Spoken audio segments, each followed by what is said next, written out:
Hey everyone, this is Let's Get Practical with Daryl Girardier, and today we're talking about 15 Christmas ideas to make your church's social media awesome. Let's do this.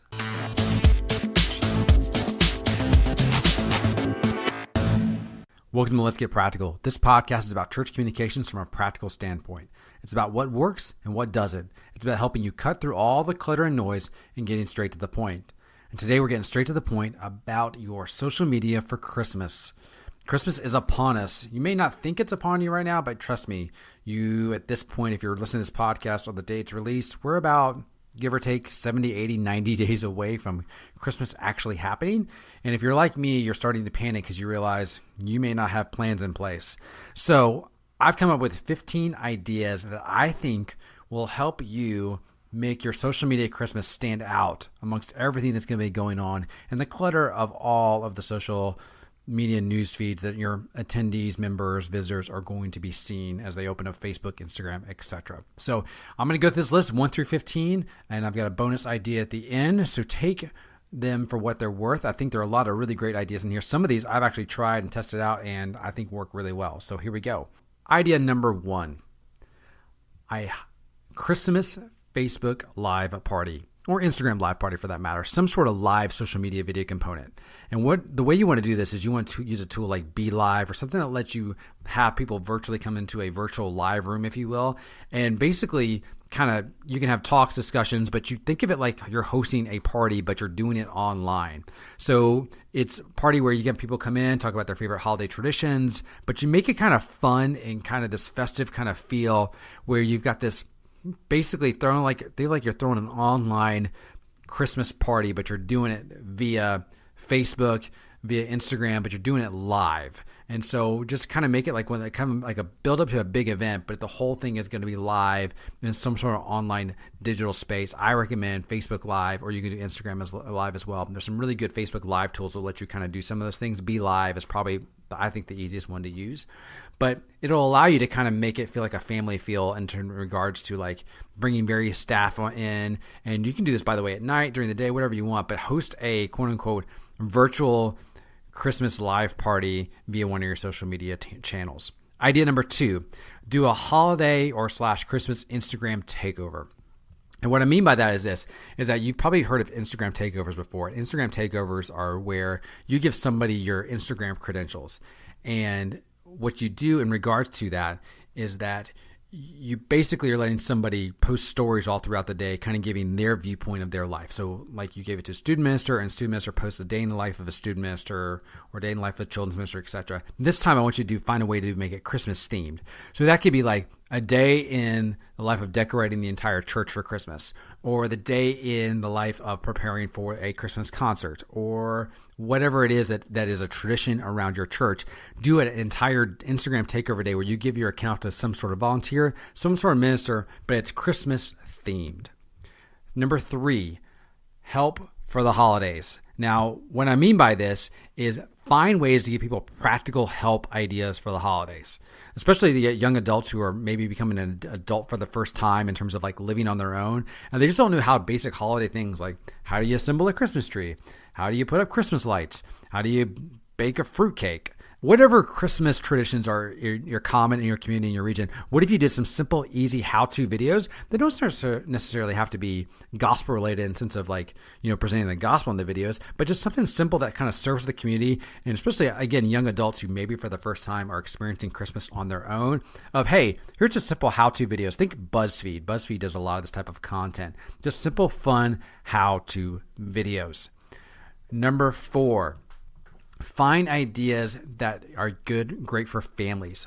Families are always looking for fun things to do during Christmas, and they're looking for content, stories, activities, anything they could do. Anytime you can provide family-oriented content during the holidays, especially given the fact that kids are going to be out maybe a week or 2 weeks from school, anytime you can do that for Christmas, parents will love you and they'll eat that content up. So put that kind of content on your social media. Number 5, and here's something that worked for us, and this is not necessarily social media related, but this is digital related, is create a subsite just for Christmas. We've done this in the past couple of years, and it's worked really well for us because it allows us to kind of separate and consolidate all of our Christmas stuff, everything happening at our church into one single place. So we bought, I think, ChristmasTN.com is what it was, and basically had all of our Christmas stuff in one single place. And it worked really great for all of our advertisements, everything, because it made it super succinct. Just go to ChristmasTN.com and get all your Christmas information in one single place. So that worked really, really well for us.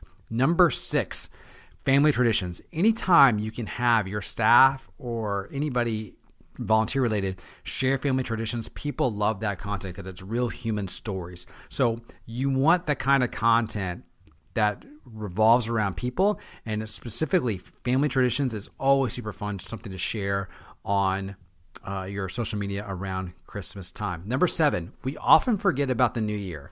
So one of the things you can do is create content, I would say towards maybe the tail end, maybe after the 26th, 27th, 28th of Christmas. But start releasing content that kind of gears people towards the new year. Maybe something that's going to be happening at your church, but start with your new year content. Start with, hey, what are your goals for 2019? Whatever that is, put that kind of content out there because it's going to push people thinking towards the new year. We kind of, honestly, new year, we kind of forget about it and we don't think about it to the last minute. So kind of pre-plan your New Year's content when you pre-plan your Christmas concert as well. Number 8, Give ideas to people on how they can serve, how they can actually give it back to others. We do a holiday service guide, which is like a 16-page booklet, which basically gives people ideas of how they can serve the local community here during the holiday season. And so it gives all of our ministries, partner ministries that we partner with, food pantries, all the soup kitchens, all that kind of stuff, places that they can go serve as an individual or as a family. And people love that because you're actually giving them something, again, giving them activity to do, but it's something that a lot of families want to focus on during the Christmas and holiday season. Number 9, focus on Pinterest. Pinterest is not usually a social media channel by which a lot of us tend to focus on, but during seasons like Christmas, it's a great channel to kind of put content on, specifically like how-to guides or anything that would serve that audience. Maybe it's just a collection of, hey, by the way, here's everything that we're going to decorate with Christmas. Here's how we built our Christmas decorations. That kind of super easy, simple stuff people love. So don't forget to put your content on Pinterest as well during the holiday season. Number 10, create a whole new podcast just for Christmas. So a lot of you take your audio from your sermons and you create a sermon series, and that's your typical podcast, if you will. That's your sermon audio, and you'll do that. But create something different that stands out. For just about $12, you can go on to Buzzsprout and create a new podcast feed, and you can set that up, or you can go to Anchor. I think it's Anchor.fm. You can do one for free, and do a podcast. Do a podcast where maybe you interview people about Christmas, their experiences at Christmas. They're, again, going back to their family traditions, or maybe you do something maybe you do a devotional, but you do it via podcast, and you get people to write 25 days worth of devotionals and then just have the audio of those devotionals delivered every single day to people. They love that kind of stuff. We started doing a sub podcast, if you will. So it's like off of our main podcast of a devotional, and we did a test run of it and people loved it and they ate it up. So that's something we're probably going to look at doing again in the near future. And from that, by the way, comes idea number 11. Take the audio from that podcast and convert it and have it transcribed and turn it into devotionals or turn it into articles. So we take the podcast I previously talked about in idea number 10 and made it idea number 11, and that is making devotionals or articles out of the stuff, because we'd have it transcribed, had it reworked, and guess what? Boom, we were just given, I think at that point, 25, 30 days worth of content ready to go on all of our social media channels. So pair those two up, maybe create a podcast, maybe create a devotional, maybe do 25 days of Christmas, whatever that works for you. But I think that's something fun, and it can be easy to do if you get the right volunteers involved. Number 12, play off the Advent calendar. I always think it's really fun to play off the Advent calendar and do stuff for like the 25 days of Christmas. And I think what that does is it kind of gives people a nice little countdown and that Christmas is coming.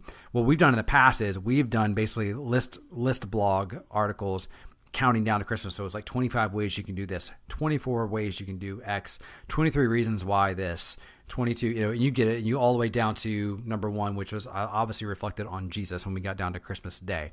But what we did was we assigned that to each of our staff members and some volunteers, and we actually gave them the headline and gave them a rough outline of what we needed to write and said, hey, keep it 300, 400 words, just write me something really quick on this. And it worked really great. People liked working off of the Advent calendar. Number 13, run Facebook ads for people who visited in the last 18 months to come back for Christmas. When we think about Christmas, we often think about maybe some of the standard promotional stuff you do, but one way I think you can really target an easy audience that you want to target is an audience that's been there before, that's familiar with your church. So if you've got email addresses of people who've been in the last 18 months but haven't come back, I suggest you upload those up to Facebook and then run ads against that email list. And then you turn around and you've got a targeted audience that is some way, shape, or form has invested in you because they've seen you before, and invite them to come back for Christmas. I will post a link to a Christmas ad pack that you can purchase that actually kind of pre-does all of that work for you, which should be really, really good. Idea number 14, and I'll be honest with you, I'm not even following idea number 14, and I'm kicking myself for not doing that. Always start early. You can never start too early on Christmas planning. A lot of us think maybe August is too early. It's not, because trust me, it's going to be here before you know it. So whenever you're thinking about your stuff that you got to do, you know what? Don't be afraid to start early. In fact, I would tell you, after you're done listening to this podcast, if you haven't planned Christmas, go ahead and start doing it right then and there. And idea number 15 is one that I struggle with because I like to be an upbeat, positive person. And not to say that Christmas isn't always upbeat and positive, but I do think it's important that you craft content and you think about those who've lost loved ones, because during the Christmas and holiday season is when a lot of those emotions and a lot of those memories kind of swell up in people's minds. So when you're creating your social media content, your digital content, don't forget about content that's shaped towards them, that reminds them that they're being thought of, that they've not been forgotten. I remember about 2 or 3 years ago when I lost my dad, that's the kind of content I needed in that moment, because it was my first Christmas without my dad. So I think you're going to have people who are going to fall into that category. So number 15, remember those who've lost loved ones. And the last one, the bonus idea, you can count this as number 16 if you will, is don't be afraid to go all in and theme out all of your channels. Change all your Facebook cover photos, change your avatars, all that stuff. Go all in on Christmas. Have some fun with it. For the month of December, change everything so everything is red and green. But on your website, have some fun with it. Really go in all on Christmas and make it fun and make it festive. Sometimes we kind of corner Christmas off and kind of make it this thing that's maybe just a sermon series.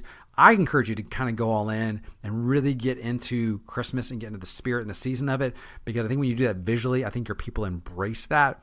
And that it makes you feel fun and inviting when you do those type of things. So I say go all in, theme everything out for Christmas, because I think it's going to look a lot better once you do that. So those are the 15 ideas that I think can make your social media awesome for the Christmas. So hopefully you take those ideas, put them into action. I'd love to see how they work out for you. Thanks again for listening to this podcast. I love hearing from you, hearing your thoughts about the content. Feel free to reach out to me, give me questions, give me ideas. I feed off of that content, feed off of that kind of stuff, because I love you guys as an audience. You are wonderful people. If you're listening to this podcast on iTunes, please give us a rating. And if you haven't subscribed, do so as well on your favorite podcasting app, whatever works for you. I hope you guys have a great week, and I'll talk to you soon. Take care. Bye.